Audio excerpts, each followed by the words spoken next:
thanks for everyone for joining. It's 4:33, so we're going to get started. Just to get you a sense of what this is all about. I am Nima Gardide. I'm the founder and president of Pairmill. We are a growth paid studio where we help clients scale on paid search and paid social. I'm super excited to have Aaron and Seth with us here today. We're going to discuss how they've helped plenty of different companies grow. I'm going to let them introduce themselves first. But just to give you some disclosures, Seth is one of our clients, and I have worked for Aaron in the past at Toolkit. So thank you guys for being here. Why don't we just do it alphabetical? Aaron, why don't you introduce yourself, and then Seth, you can go next. Alphabetical is my favorite order. Hi everyone, I'm Aaron. I'm co-founder and CEO at Toolkit. We're the #1 feature management and experimentation platform out there to help you increase your core metrics, whichever ones they may be. Awesome. Welcome. And I am Seth Bindernagel. I'm currently the VP of Marketing at SoloLearn. Excuse me if I'm having a little bit of technical difficulty, but Nima, just ping me if I am coming in and out. Fine. VP of Marketing at SoloLearn. We are an edtech platform that teaches people how to code. We are in high growth mode, so probably facing a lot of the issues that many of you who have dialed into this call are facing. Been working in tech for the past 15 years on and off growth teams at various technology companies like Mozilla, Twitter, et cetera. Awesome. Yeah, so one of the first things I wanted us to sort of tackle, and this is something I've been trying to figure out as well, since I've been mostly in the startup world, and it's been hard to sort of see the composition of the growth teams and how they evolve and what they look like, mainly because I've always been at the ground zero sort of companies instead of being in the later stage companies, although we now deal with some of that with our clients. I'd love to get your thoughts on how do you think about the different types of people you need to hire? Think about it, let's say, seed to Series A to, B and C, and then later on when you're a scale up, how do you think about the types of people you want to bring on? I'll let you structure this yourself, but I'd love to hear your thoughts and we can sort of dig into it afterwards. Aaron, do you want to kick it off? I mean, I obviously have some opinions, but why don't you get us started? Sure. I think that, I'll frame the conversation in saying that there's no perfect roadmap to this. And it's different for every company, every startup, and every situation. It changes constantly as your business evolves. The evolution of your business is in some ways gonna be in front of the changes in the types of people, and for some roles is actually gonna be behind it. But in general, I think when you think about growth, if it was easy, somebody would have written it down and everyone would be doing it. So there's this big element of, number one, are you looking for people? And I think across all of the different stages is probably fairly universal, but looking for people with this high degree of intellectual curiosity, people who can see the world and ask questions about why is something this way, to then inform what you're doing on your end. But Seth, why don't you hop into it? Like you can, like from the different stages. Yeah. Talk about that. I've noticed that the earliest stages, you kind of need the people who have an entire portfolio of skills. And so those are people who have to be able to do analysis. Oftentimes they need to know SQL. They need to be able to write queries. They need to be able to write copy. They need to be able to comment on design. They need to be able to write user stories. They effectively need to be like product leads almost, because they're going to be asked to do everything in those earliest stages. And this, I'm typically talking about pre-seed companies, seed companies, those that are scaling, companies that haven't really raised a lot of money because they're still establishing product market fit. And then, and they're starting to like dip their toe into growth. So it's a lot of times it might even be a little too early to start growth, but finding that really quality person who can do everything is really a key hire. And then as you scale, you're starting to raise into your like Series A and Series B. You're getting to a point where you actually are having disciplines inside the teams that are focusing on specific things, and you can start to specialize. And I think at that specialization point, you start to like branch out. Now, in my case, I recently engaged Nima and his team because we're a Series A company going into Series B. We don't have a fully fledged like growth team. We're not ready to in-house paid marketing. It's not a core competency that we could ever do on our own right now that lines up with the scale we're trying to achieve. So Nima and his team represent like a perfect opportunity for us to outsource an entire growth team effectively. At some point, 3 years now, 4 years, who knows when it'll be, like we are going to hit a scale where like Nima and his team are either not going to be able to achieve the same performance, they will have achieved what they wanted to for us, or we can't afford them anymore because we just get so big. And we're going to have to internalize it. Like it happens in every stage. You get so big that you have to start making these determinations to bring people in. So it's really, what's that? It's for sure going to be the last one. You just won't be able to afford us anymore at some point. Yeah. But it's happened to me on 2 separate occasions where our teams have grown so big that we started to basically just hire internally because it was no longer cost effective or whatever it may be. And that's okay. Like that's a totally acceptable thing. And so it's really, I think, depends on where you are in your company. If you are an early stage company, pre-seed or seed, and you're still thinking about product market fit, you may not want to go full head on into, in fact, we could say it. I don't think you want to go head on into like building out a whole growth team right now, because you don't even know if you have a product that fits what the market is demanding. That moment you get that product market fit, that first hire, to me kind of feels like they have to be that jack of all trades that can really isn't it run high. Hard to find those people? Like, correct me if I'm wrong. And I think Aaron, you struggle with this too when you guys were starting your own growth sort of functions in-house. Isn't it hard to find someone that has all these like things? Like they're usually way too expensive to be coming into an early stage startup that only has like $1 or $2 million to work with. Like, and I know maybe all of us here are like that, where we can write our own SQL queries and do design a little bit and even code a little bit and understand marketing very well. But those types of people, and correct me if I'm wrong, you guys probably have hired more of these people than I have.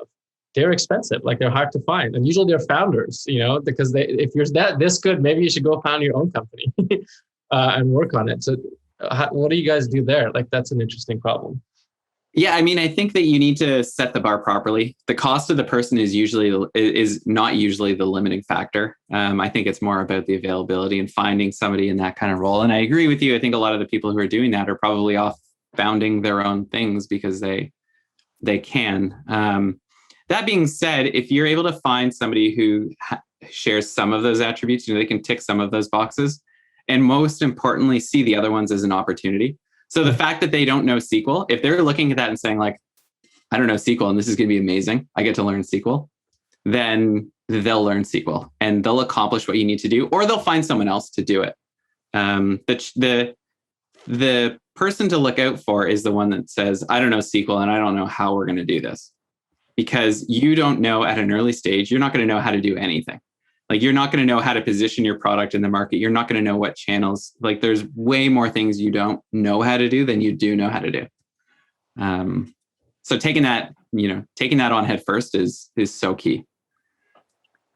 Yeah. And another one is a person who may say like, I don't know SQL and I'm not sure you should be hiring people that need to learn how to do SQL. Like, can't you just like use a tool that'll do that for you? People who are like less eager, I think, and are looking for tooling solutions to solve problems. Also very strategic thing. Like, yes, you should do that. But I think you want to, like Aaron said, you want to tap into the people who are eager. And it's like unicorn hunting. You're never going to find the exact person. But Nima, to answer your question, I think the other thing too is that there are a lot of people in Silicon Valley who know they are not founders, but they know they're early stage employees and they've made a lot of money and they want to jump back into the next rocket ship. And so a lot of it is like, how well can you recruit these people? How much can you sell yourself as a person, as a team member, and the idea that you're building to get them on board with the future promise of excitement. There's a lot of that, I think, when people have made their money and they're sitting on some Facebook stock and they're happy and they're, maybe they're like recently married or whatever, they're looking for that next challenge and they want to jump into something that they feel is like more meaningful to them, because there's a decent likelihood they've spent the past 4 years grinding at Facebook and learned a ton of stuff, but being like, I want to go do something that's like small and exciting and new and can get big. And I want to be in on the ground floor. So that can also be a way to recruit people where the promise for cash upfront isn't there. Maybe you recruit them with equity or whatever it may be. But I think there's a lot of that happening too in Silicon Valley or anywhere else. And then those people start teaching the people around them, right? So that those people end up making the entire team better, and you can really learn a lot from them when you can't find somebody who shares, like, you can't find 5 of those people. Mm-hmm, mm-hmm. But I think the other thing too, it's sort of a quick side. We're gonna diverge here really quickly. I want to hear your guys' opinion about this. Nima, maybe you have an opinion on this, but Aaron, I'm sure you probably do too.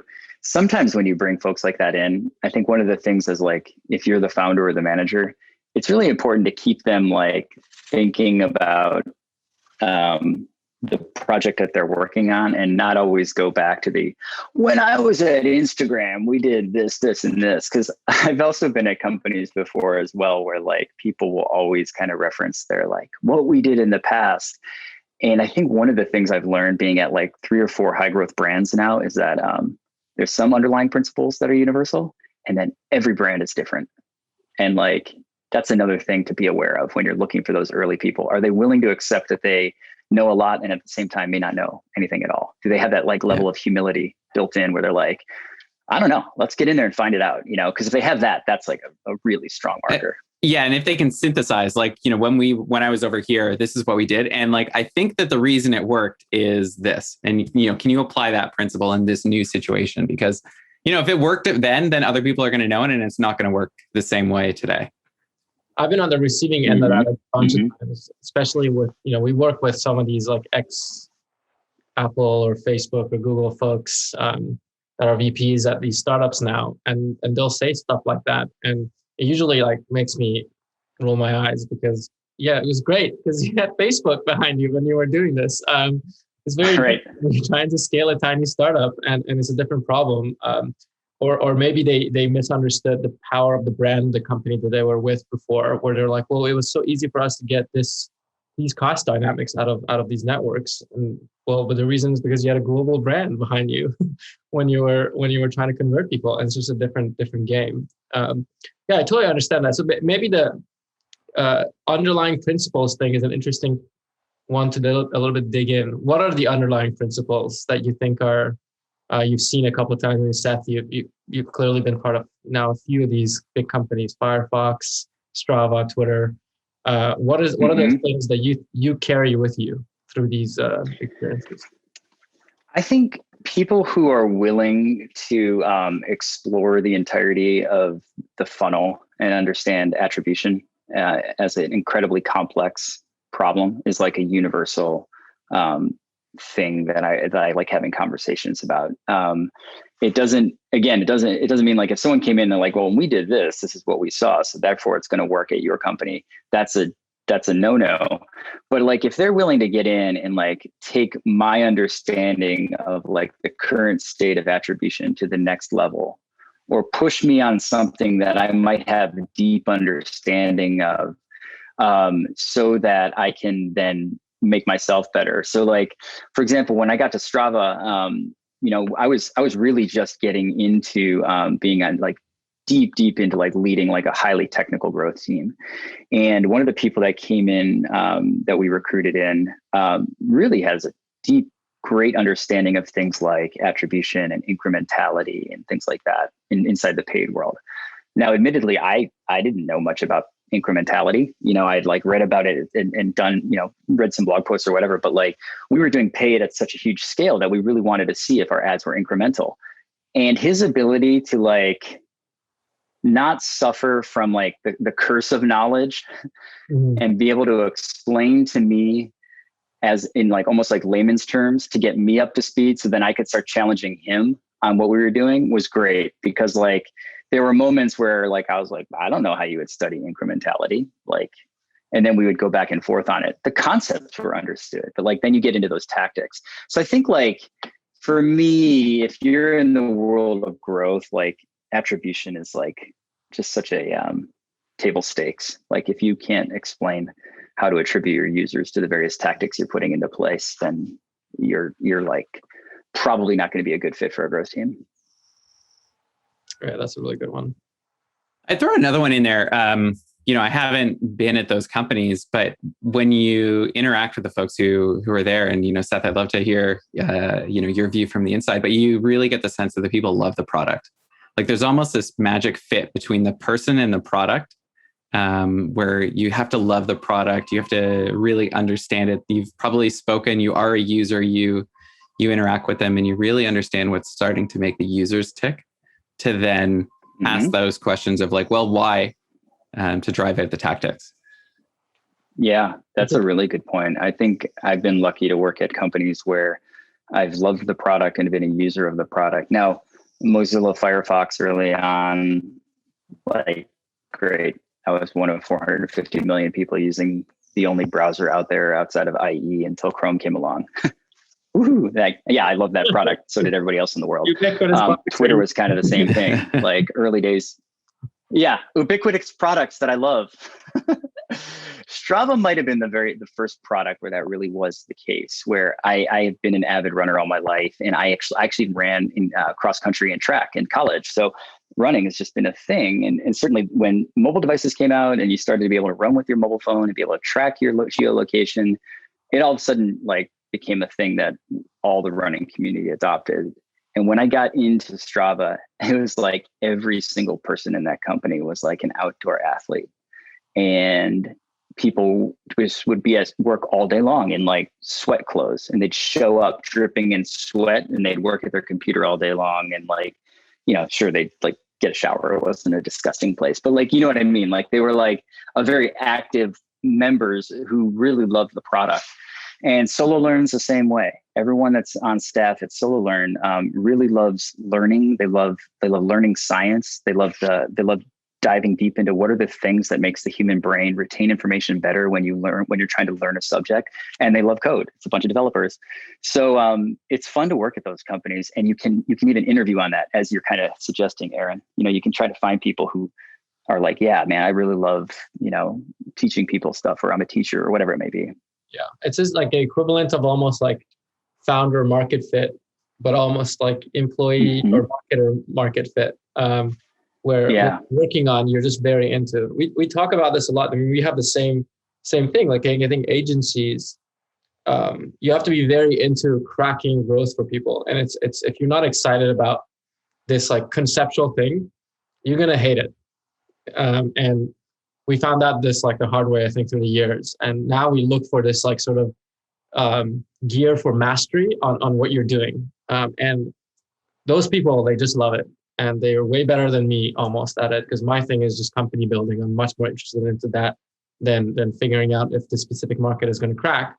But the people that we work with are like that. So this definitely resonates. And I think also makes it so that everyone enjoys their work more, which is a huge part of how culture is built inside companies. When everyone and by the way, I don't think that eliminates people in like the B2B world from being able to like recruit on the same thing. Like it is possible to find people who are passionate about technology and passionate about what the customer that the underlying B2B technology serves, which can be another proxy that they're great. I mean, Aaron, maybe you experience this yourself. It's just like, if I woke up and said, man, I really love developer tools. I can't stop dreaming about developer tools. Like, no, you probably don't. But do you love helping technologists build awesome things? Yeah, I do like that. That love developer tools. So I'm not sure what and for B2B, I know people who are obsessed with building B2B SaaS companies. So like, I don't know. I think they exist. All forms of people exist, and yeah, I'm definitely there. But I think that totally exists. Like, for me, I'm constantly in awe of the companies that we get to work with and the people that we get to work with. And, for us, we get to be part of this story and this journey from some of the most amazing companies that we end up working with. And I'm sure, Nima, is probably the same for you. Like, you get to be a part of the story and a part of the journey. And like, you're helping to build that, that end product that is so powerful through the teams that you work with. Even if you aren't on that team directly, like you're a big contributor to that success. Which I think is one of the allures on the B2B SaaS side. Totally. Yeah. And I think like what's interesting on B2B is that the problem you're solving is a lot more clear. You're like, okay, I'm helping you get faster answers from your data, for instance, if you're building some analytics tool, or I'm helping you be more organized, if you're building some productivity tool. It's very clear compared to maybe some consumer apps where you're like, hey, this is a social product, you're sometimes using it, it's at least like the folks that I know are obsessed with B2Bs because they see the value immediately. And also like you're immediately charging for the thing quite often. And it feels good because you're building something and immediately people are getting value out of it. You have one-on-one interactions with them where they're telling you, I love what this software looks like or how it functions and makes my life easier at work. I think people enjoy the sort of feedback that they get. The type of feedback is a lot more personal. Yeah, I think a lot of times, it's thought of as B2B, and there's this disconnect from the consumer, but it's really like we think of ourselves as a B2B2C company, and that connection from what we do to the end consumer, can never get lost, because that is actually the magic that makes us work. And the fact that we're working with another party on a B2B side, it's still it is all for the consumer at the end of the day, which I think ends up making it so powerful. So just so we can bring us back to, sorry, Seth, if you want to maybe mention one thing. I was only going to say, it was to reemphasize what you said, that B2B oftentimes has such that crisp definition of customer, which adds to that excitement because it's right there for you. So nothing more to say there, Nima, but let's back to you.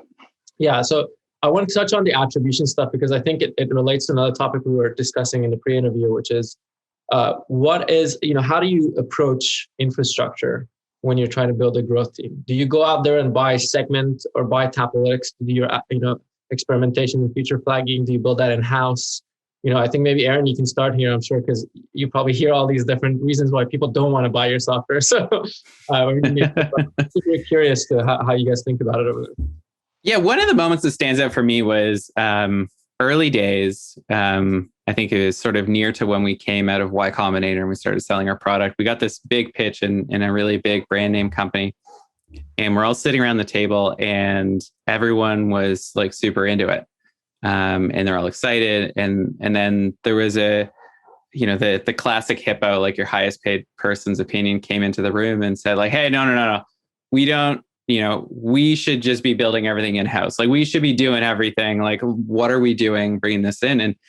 And there was this junior engineer in the room, and the junior engineer was like, hey, our line of business is this, building the best, customer experience software, and this, all of these other services that we need to build on top of our software. That's someone else that they should be doing. We should be building the fastest transactions so that this runs smoothly. And I think once teams get that focus of what is your core focus and what should you be really putting your energy in, and then what's been solved by others, and they're doing it at such scale that it's better than you could do in-house, and it costs less on an ongoing basis. And a lot of the times when you think about let's do it in-house versus let's bring some other product in, whatever it is, this isn't just for us. It's really easy to look at the upfront cost of it and say it's this amount per month. And, we've got this engineer sitting right here. Let's get them to do it. But then that system is going to keep running and running and running. And then the person might leave, and who's going to maintain it? Who even knows how it got there? And I think a lot of those things, once you've been burned a few times on it, then you sort of develop that memory of let's build the things that we're great at and we want to support forever. And then let's buy the things that we can get off the shelf that support the use case. Yeah, I think I would for sure. I would confirm everything you just said, Aaron, and then to try to put in a slight counterpoint, only to try to have a different side of the conversation, because I'm pretty much 100% in agreement with you, is that if you are going to buy a service that you're going to integrate, don't assume that then all your problems are taken care of, right? Then the integration happens, and there is engineering work to be done and maintenance work to be done on the integration. And a lot of these products are amazing. They're unbelievable in the amount of scale that they do globally for the amount of events that they're streaming and tracking, the amount of clients that they have. But every single integration is different, and they don't have every answer for every single client. And so there needs to also be at least one technical person who's ready to dive in on the implementation side and help debug it as it happens, because like it's never going to be as smooth as people say. Yeah, and it's never the software that brings the success, right? It's the culture around the software that gets developed internally that breeds the success. So, like we're talking a lot about attribution. If your culture internally cares about the attribution and is asking the questions and you're trying to make decisions based off of it, then you're going to have success in that area. If fundamentally you've got the software there, but you're not using it to help make your business better, you're not asking questions of it, then it's, you're really not setting it up for success, and it's going to run into a problem at some point. And that can be a challenge, I think, of the build versus buy. When, if you're building it internally, you've got this team, they're dedicated to it, they want people using it. Whereas if you're external and you're selling software, you really have to rely on that company internally to use it. Yeah, totally. Yeah. You have to rely on the company to use it and implement it properly and go all in on the implementation. Yeah, I think the conventional wisdom here is to buy tools, but I think why it's always interesting for, especially, I think in the specific scenario that Aaron, you mentioned, it was coming from up top. But the scenario where I've also seen is where engineers or even product people get excited about building it in-house instead, because it's going to be a little bit more fine-tuned to the specific business model that they're working on, or they just think they're going to have more granularity or control, not having the hindsight that maybe all of us here have had of attempting to build it in-house and then it becomes the worst sort of thing ever a year later. And I think it is a fun and interesting thing, because of course no piece of software, and I think you both alluded to this, where of course no piece of software solves your problems. Basically the culture around caring about the problem is what actually makes it work. And you can put like 2 or 3 pieces of software together in a way that works. Maybe you connect Segment and then Tapolytics and blah, blah, blah, and then pull that data into your own databases. Do you do your own attribution? Who knows? But what I've seen a lot, and it's interesting, is a big learning for me was actually when I was working with you, Aaron, is just knowing how hard it is to build these things. When we were dealing with all those like scale problems and trying to figure it out. And then now, I go into these companies, we have tons of clients, and they always ask me this question. And this argument is quite often, it comes up.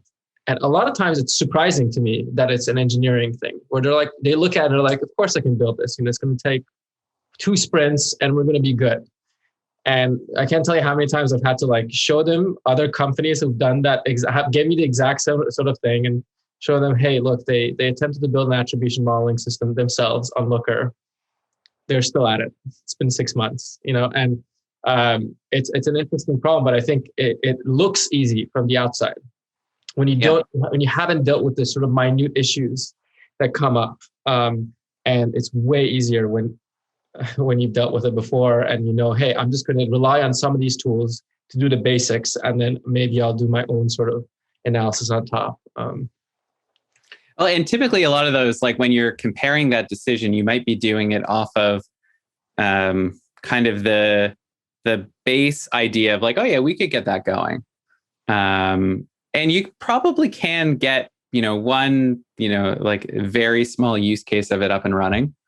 Mm-hmm. But to evolve it, to continue growing and to continue like, keeping up with your competitors that might be using, whatever the market leading product is, it gets harder and harder and harder because it's hard to like, the industry is not staying static in terms of like, what do you need to make these decisions and how can you grow? How can you put these tactics in market?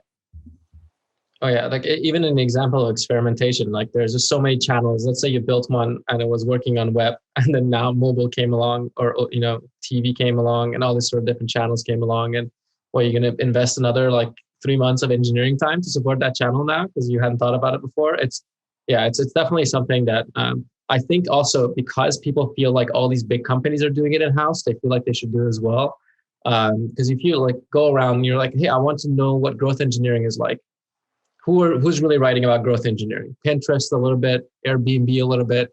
No, you're not at the scale of these companies to have a whole team dedicated to internal tools. And I think that's actually one thing, at least for me, when I was getting into this, was a blocker, because it was like I'm reading all this information in the blogosphere and realizing, oh, maybe I should be totally spinning up my own version of attribution modeling or A/B testing or whatever it is. But that hindsight was not there, where it was like, oh yeah, the reason they're doing this in-house is because they have 1,000 engineers. I get it now. That's the difference.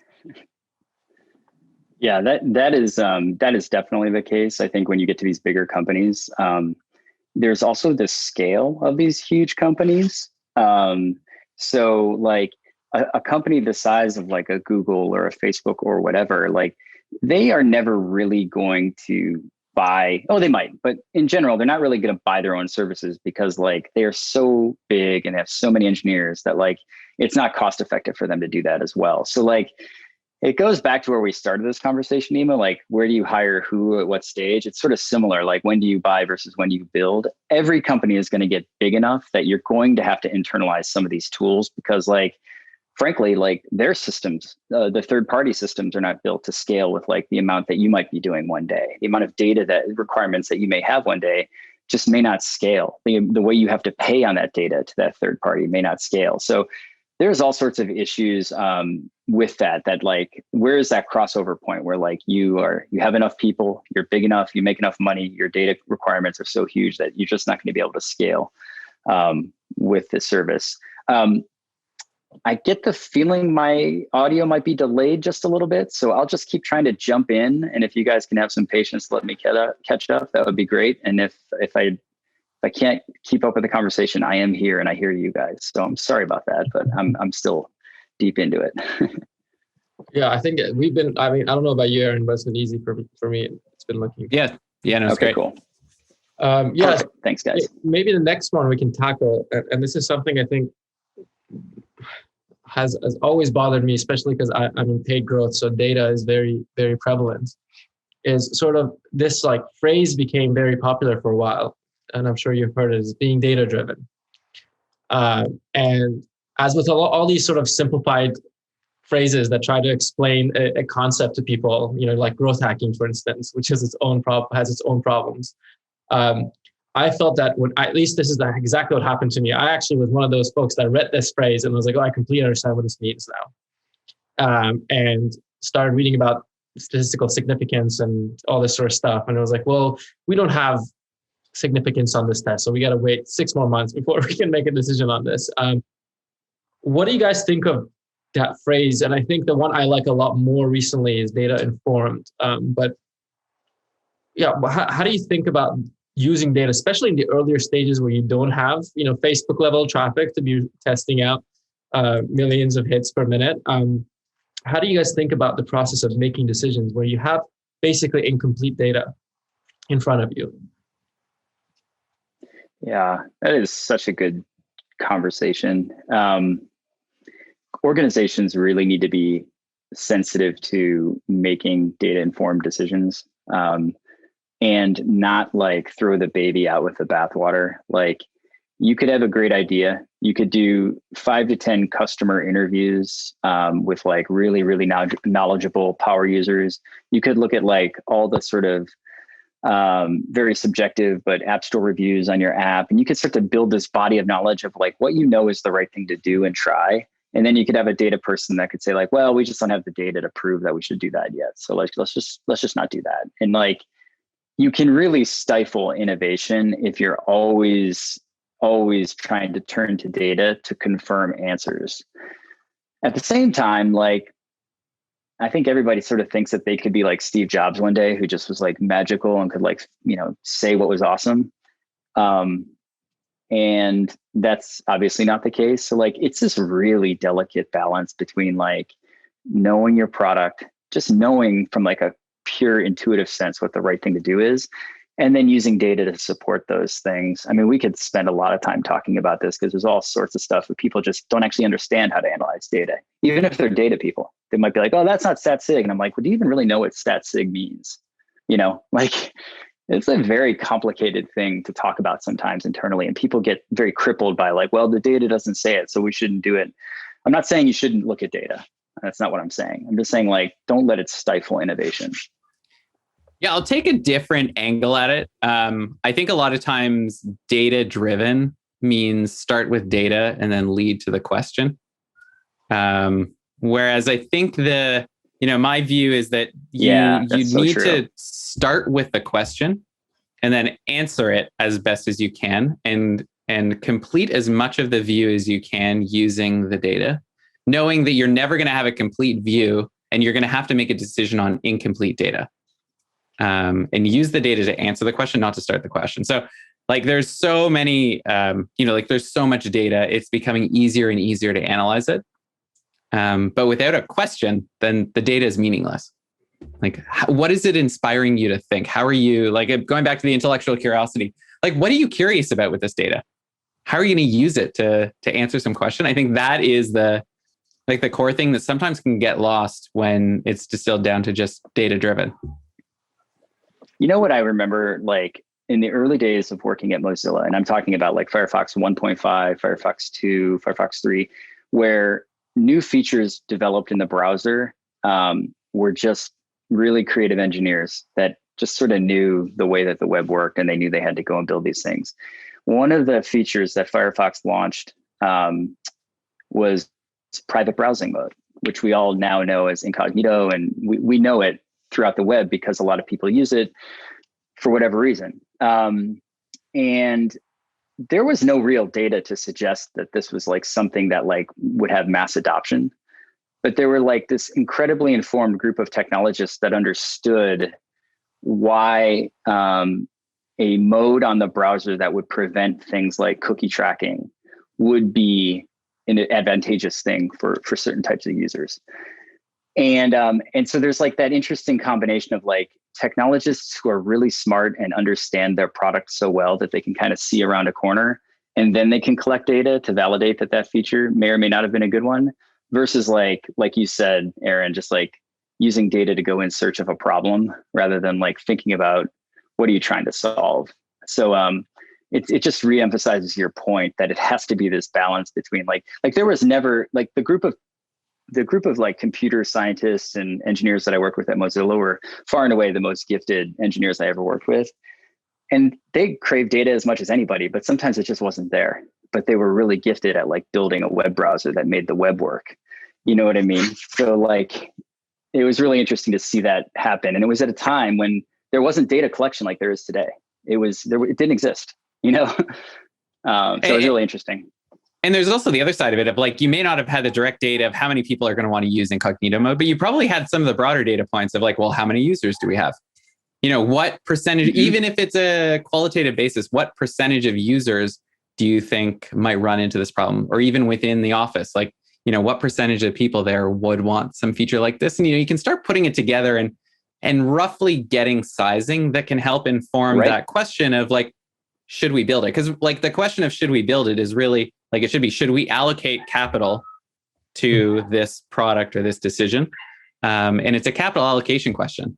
I think that's actually, totally. Knows more about this is I basically have the same belief that I think growth in the beginning might be all about the tactics and getting stuff out, but eventually becomes your job is capital allocation. How do you put money behind the right thing so that you can continue growing at a certain rate? And I think this thing that stood out for me from both of you is this sort of combination of intuition, which is like what questions you ask of the data or what you feel like is possible in the technology or whatever, and then combining that with data. And the way I've been thinking a lot about this is essentially what I'm calling sort of cascading conviction, which is, hey, you have some idea, you have a question, or you have a product idea, and you got to slowly build conviction that this is a good idea. And what you need to do is then try to find available pieces of data to look at first. Maybe you run a small test to see if you're directionally correct. And as you do those things, you're starting to build conviction more and more that this idea is the right idea.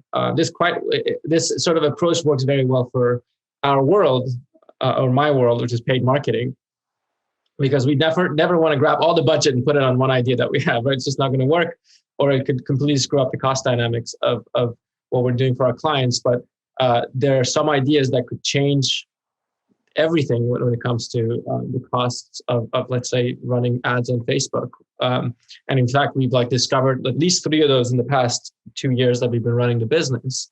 But the way we've gotten to those, it's like, hey, we have the idea. We understand the systems extremely well now. So we think that if we did this, it's going to make it work. But there's no way we're going to go to our clients and say, we're going to do that and switch it up. So we have to slowly say, there's an experiment we're going to run to build conviction that we should do this larger thing that will get us the goal that we want to get to. And I think that approach has made me feel a lot more comfortable when trying to do these things. And it also goes to our clients as well. Probably a little bit easier to do in the paid advertising world because it's almost like you can point to all these other examples of where you've done this and you've said like, hey, like I'll show you where it worked before. So why wouldn't you want to do this? And then in the product world, I think you can apply the same principles, and it has been applied in the product world. And I'll give you a very specific example. When I was at Twitter, when I first joined there, I was leading marketing for the Twitter platform team. This can be a very like opaque role to describe leading marketing for the platform. What does that actually mean? Well, it means like marketing the Twitter API to developers to build awesome stuff on the API. And it happened to be at a time in 2011, if you remember this time frame, when we shut down the API to be able to build competing clients that were building the core user experience that was in direct competition to the Twitter experience. So these are old school days Twitter, and it was an all-out war that we declared on developers who we had determined were critically important to us. And so what we noticed was that aside from building clients, people were using the API to essentially render tweets on web pages. We could just see it. We could just see that like, hey, people are doing this. So the next step was like, well, why don't we like try to package those API endpoints into something that's way easier to use to be able to like render tweets on pages. And we came up with this like Twitter for website toolkit. And then lo and behold, that became the platform from which embedded tweets were shipped. And we shipped that within a year of having like shut down the API to developers. And everyone at the time, even internally to Twitter, was like, embedding tweets, that's not going to be that big. Who wants to embed a tweet into an article? And now we know how big embedded tweets are. But it all came from us observing these little tiny things that were happening. And it's very similar to what you're saying, Nima, like even in the paid marketing world, start with these small things. And if you see the sign of success, build on that. And then another sign is build on that. That's what we did with we didn't start by saying, we're gonna ship embedded tweets to the web. We had to see that people wanted this first, and we had to look for things that were going to help us succeed in the face of us shutting down a huge part of the API that like allowed 200 different developers to build competing Twitter clients. And so anyway, that's like one of these questions where there's someone in the chat room said, what is the role of product analytics in finding product market fit? I think if you use analytics and data to do what Aaron said, to help you answer a question that you think you need to answer, but understanding what the question is first is how you use analytics to like make product decisions, to make creative decisions in paid marketing, things like that.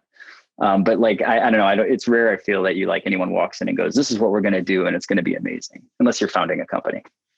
I don't know, I sort of rambled there, but hopefully but even then, to respond to. Even founding a company, like the best founders are the ones that have some product market fit. Like they're uniquely qualified to build the company that they're building because of some set of experiences, which turns into data basically, which guides them and informs them as to why something should be the way it is.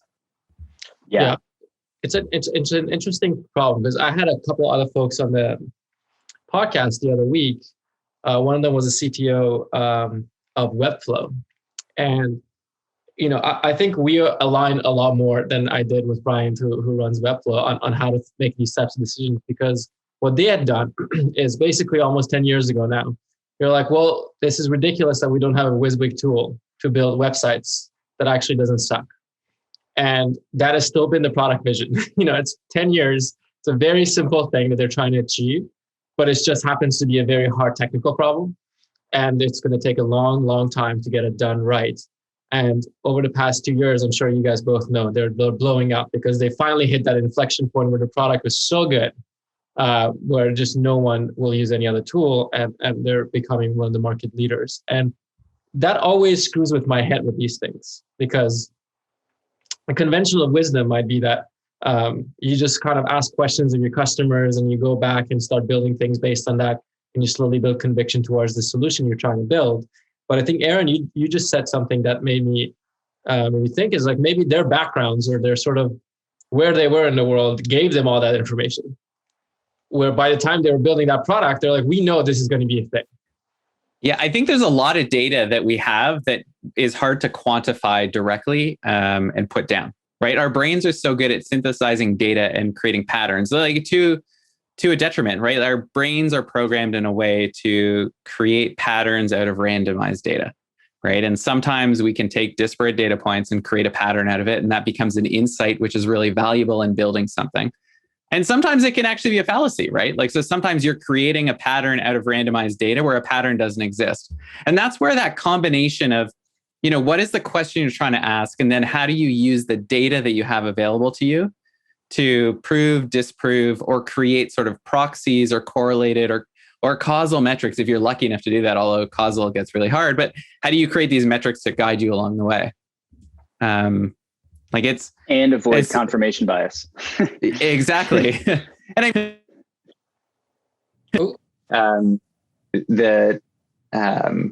I think, I'm not sure if my mic just went out. Yeah, we went out for a second. Okay. When you're working on things where they could be, like big bets, and you're not going to know till the end, right? Let's say you're working on big product development, you're not going to know till the end, and it takes a long time, and you got to ship it to see if anyone wants to use it. The biggest thing I always ask our team is, okay, well, how can you figure it as you're going along? What are the metrics? What are the questions you can ask in an intermediate state to help prove the next step and prove that the growth of the idea and continue that investment? And very much the same as what you're talking about, Nima, of, like, how do you can build up the investment, build up the case, and use the data and ask the questions of it to prove that? Yeah. And what's interesting is, like, I think you can build all the conviction you want. And when you afterwards look at all the data, sometimes the answer is no, which is, I think this confirmation bias thing that Seth, you mentioned is very important. Like, I've seen this in companies that we work with. Some of them, think about growth projects exactly like, we talked about earlier, which is everything is almost a capital allocation problem. And so they even try to calculate the potential ROI and all this sort of stuff. So they do net present value on every project, essentially, which is like a financial term. Yeah, and it's like an interesting thing, especially there's a couple of companies, one of them is about to go public, that runs on this model that I respect. And before they make these decisions, the documents are massive. That there's been like weeks of deliberation, thoughts put into it. And sometimes even they've done all this work, they still don't go after the project, because after all that information, they still think it's not good enough and they kill it. And I respect those types of moments actually a lot, because you have to go against a lot of these like moments in your intuition. You're looking at this information, and then maybe there's a VP behind it that you trusted to scale your company all the way until this point, and you have to make a call, and then making the right one, and the right one might be, we're not going to do it, even though we've spent 4 or 5 weeks trying to build conviction that this is the thing to do it, to do next. And I think it's a very hard thing. And I think at least for me, I don't think it's really hard. I mean, to put all your like sweat equity into it, just incredibly hard to like step back and say, like, after doing all this work, having an idea, having enough belief to convince everybody we should invest in studying that idea, spending all these resources to then study it, only to then say like, no, it's not worth it. I mean, that's a very difficult request to make anybody, right? But like those who can do that, I think are adding so much more value than those who then go forward with potentially a bad decision. That can be, months, years of work. The other thing too, which is really interesting, and I'd love to hear you guys thought about this, is that every decision that is made internal to a company has these like downstream consequences that can like have effects for like quarters upon quarters. And it's really important to like, for some of these, like the buyer build discussions, or even like the hiring discussions, like you really need to like try to make sure you're making the best decision possible, because there can be like cycles of having a bad head of product, for example, where you're just like continuing to go down roads, and then you have to like get rid of that person, and then the next person comes in and they rebuild all the processes, and then like hopefully that person's correct. Like there is a lot to be said about trying to like make sure you make these good decisions and doing everything you possibly can to confirm that these decisions are good, and not like moving forward with like what you think you have to do because it was just an idea. I've seen that a lot at companies where like decisions have these like amazing follow-on effects that really can change the direction of a company. It's sort of a generic comment, but honestly, like if you've ever gone through that pain, it's like, wow, if we just hadn't done that, we would have been okay. You know, things like that. It's really interesting. Yeah. And also you learn so much, like the indecision and no decision, like that phase of like, well, maybe if we just had a few more data points, like it is so powerful to make a decision, even if it's the wrong decision, versus just sitting there and waiting and waiting and waiting. Yeah, that's totally true. I think one of the things that I always notice is that when companies start to scale, more and more meetings happen on people's calendars, and more people get invited to meetings. And really effective managers of companies are able to figure out ways to like push authority to the edges and empower people so that there isn't this like groupthink, group decision making. Because if it gets down to the point where like everybody needs to be in a meeting to be able to make a decision, and that meeting can't happen until next Thursday, like how many days of productivity are you losing on just being able to make a decision today? And like, I think organizations that can effectively scale need to be way better about like empowering like people at the extremes to be able to make decisions and scale those decisions appropriately. Like they don't need to be like buying software if they're like a mid-level person, but like allow them to make decisions so they don't have to like sit around and like get into this like process of, okay, did I get the 50 people that I need in this meeting to make a decision? And it always happens. It seems like it always happens as companies get big, more and more meetings show up on the calendar and like no one's willing to make a decision. Yeah, the way I've always thought about this, and I actually believe this is a big thing in growth that is not being discussed as much, which is basically organizational management or design. I think the only people who talked about it are probably in Blitzkrieg. They talk about it, and Reid Hoffman's course is a really good one. But they're not as tactical. They're just kind of talking about the concepts, which is what you mentioned. Is the way I've thought about it is sort of positive freedoms versus negative freedoms. And I don't know if you guys are into philosophy, but essentially the idea is that there is a set of freedoms that you get that are sort of bestowed upon you. And then there's ones that you have to earn. And I think that basically if you, as a founder, your job is to kind of get a sense of where you are in the cycle of product market fit. And in the early days, you want almost like utilitarian control, because you want to make these big changes in the product in order to get the product market fit. You cannot have 5 engineers coming up with a new idea and then building it, because you have a lot more context than they do on what's going on with the customers, right? But there's a point in time where you've discovered the core problem, and then now you have to empower everyone to sort of solve all the nooks and crannies of this problem. And it is no longer your job to come up with every feature and every big decision. It's actually your team's job. And this part, I think, is very hard for founders. It's definitely hard for me. And like we had one of those moments today where there was 4 of us in one call. It's like the 4 busiest people in our company, and it took 2 weeks to schedule this call. You know, it just should not happen. You know, I remember thinking at the end of this call, I was like, half this team shouldn't have, like, this should have been done with 2 of these folks, and why do we need to be there to make this decision together, even though it's a big one and we should, but it felt like we should just empower each other to just do it and trust one another to get there. And it's such a hard thing to do. I think as a founder, I think it's hard, but it is the way you scale. I think even remote has made it like even harder on that side, because the cost of a meeting has gone down, right? It's not just, people have to get together. You got to be in the office the same day. It's like literally just a slot on your calendar, and the person's going to figure out how to make it to that meeting. So right. Like that cost of going down makes it so easy to avoid that. And as managers, leaders, whether it be growth or anywhere else, like trying to avoid that, cancel that, figure out ways to, get that meeting that's been waiting there for 2 weeks and just make it disappear, is so important. Yeah, we started doing a lot of asynchronous decision making because of that as well, where we write out documents basically give the background and then assign the people that we would have put into a meeting. And then now we do this thing, well, it's a punishment by meeting. If you did not comment on it and help me make a decision, then I'm going to punish you by having a meeting about it. And this is one of those. That's a good way to put it. But yeah, so I think maybe we can talk about next is, I think we alluded to it a little bit, is finding product market fit. But as you probably have all experienced this, product market fit is not a switch. At least in my experience. And I think it's discussed as a switch a lot where, oh yeah, you have product market fit, great. Now it's time to grow.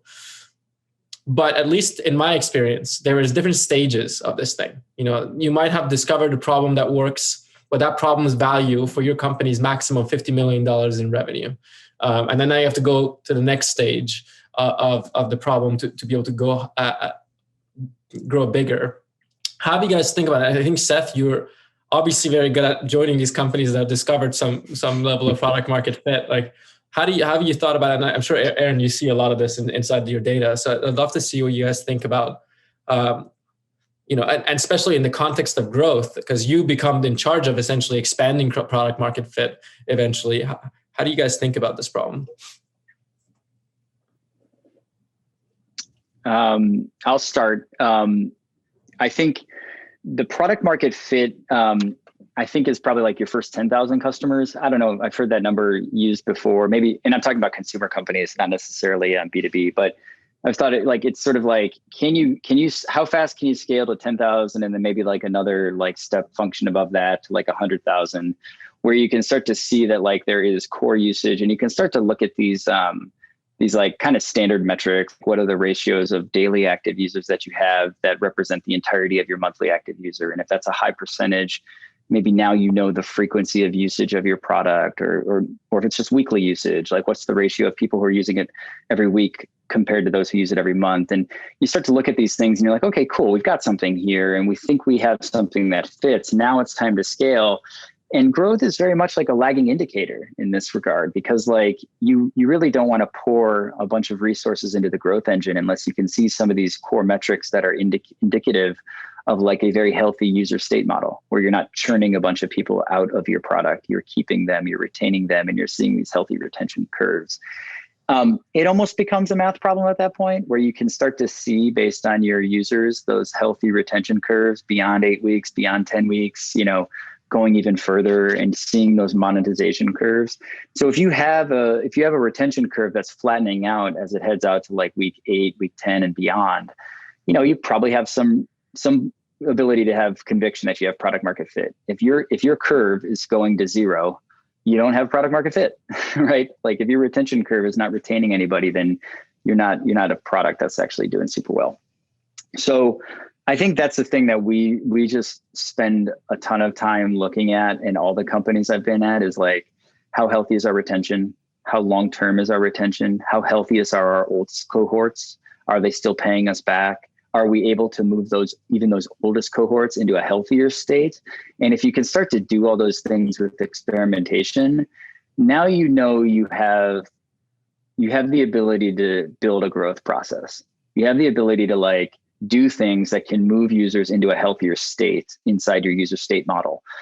And if you can't, then you need to do different growth tactics. But you can't move users who churn. If you're just churning through the internet, then you don't have product market fit. And it's going to be very, very, very difficult to get those users back.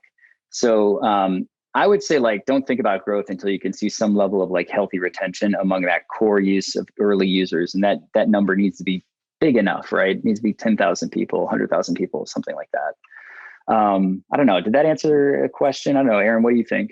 I was going to say, I'll still take a look at it on the other dimension of a point in time. So product market fit is a single point in time item, and you're either going to keep it or you're going to lose it. And there's a sort of combination of product decisions you're going to have to make, and part of those decisions are going to be incremental based, of how do we make the product incrementally better? And then there's going to be those other decisions, which are, BHAGs of I think the market is going here. And you're going to have to balance those two as you go along this journey, and as you're thinking about your cohorts and measuring the impact of your decisions along the way. And I think that's where using the tools like Experimentation and others help you make good capital allocation decisions of what you should be building from a incremental approach or from a, like net new product approach, sort of, like Twitter platform API for embedded. Like that's a whole other new area that you have to invest in and believe it, but you're going to be watching the metrics and see it grow. So it's really something that you have to balance, you have to take on the whole and just rely and be comfortable working in that area of like not having perfect data. There's no roadmap for it. And ultimately you have to make a decision. What do you guys think is an example of a product that at the time we probably all would have said had product market fit and then it failed? I'm not even sure we can answer that on the spot, but I'm trying to think of like I'm thinking about this conversation we're having right now, and I'm thinking about an announcement that I think Apple just made where I believe they're going to end of life their speaker. Maybe that was a recent announcement. Their smart speaker, which I think, they had hoped would be a competitor to Alexa. Clearly there's product market fit for smart speakers, and yet that one didn't go anywhere. And if any company could have taken on Alexa, it could have been Apple. I had both of them at one point, and the Apple speaker just sucked. It wasn't good. Siri was not as good as Alexa. Yeah. But the fit is there. There's product market fit for a smart speaker to sit on a kitchen countertop. And the execution by Apple I think they're end of lifing that. I think they announced that this past. I might be wrong. Maybe someone in the comments can confirm that or deny that. I haven't read about it, but I completely believe you because I've also used both of these things, including Google. Yeah. Home, and it's just so much worse. It's amazing. And I don't know why Amazon is so much better, because you feel like if any two companies should be better, it should be Google and Apple. But Amazon, for some reason, Alexa is just better. And I'm not sure why. Anyway, there's probably scores and scores of products that we could talk about, which are God, that one could have been amazing. What happened there? Totally. I think Vine is a good example there. And maybe a bunch Which about one? Vine, if you remember. Oh, yeah, Vine. Basically they had the beginnings of TikTok a long ass time ago, and they sold it too quickly, I think, and they could have made it big. And that may have that's one of the ones that is still in my head. I cannot believe that didn't get as big as TikTok. I was just thinking about Vine the other day, because Vine will still pop up. People will still talk about it on social media. Oh, remember these great Vine videos? And they'll surface them and pass them around. I don't know what else to say about Vine, except that was just a colossal screw up. That product should have scaled and been made a major part of Twitter, and it's a real shame that it didn't. Yeah, that's a tough one. I think that was a good example of, if your product is not fitting extremely well into the company you're selling, and you're not willing to stay there and shepherd it, it's just not going to work. And they really had product market fit in many ways. Mm-hmm. Well, and even you were going back a few years, but there was it was a different generation of phone, different generation of data. The usage of the native app on the phone. There's so many other differences, and I'm sure I had nothing to do with any of those decisions, obviously, but I'm sure there was a bunch of data even that was brought in terms of that investment capital allocation decision of should we keep putting it in or not. And it's interesting looking back at it and saying oh, well, this was the early days for it. But how far one of was the things, right? I remember being reasonably involved here because I was tagged to lead the marketing for Vine after we brought it inside. And so we did a lot of really creative marketing around Vine creators who were doing really cool stuff.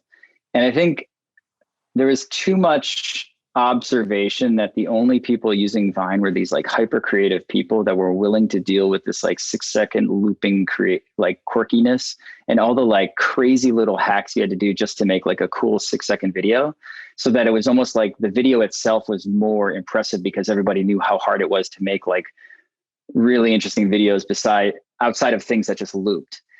And I think it was just more and more conviction was built inside where it was this is just a really hard product to use. And I think that was definitely a piece of it where people were kind of our core users don't represent scale. Our core users represent people who are willing to put a ton of effort into making videos, but we want something that everybody uses. And I think it just became a conclusion that is everyone just going to go do regular video again? And should we just be focusing on like live video? And then like they move more toward that sort of Periscope decision several years later. But in hindsight, they had TikTok. They had TikTok in 2013. Nuts.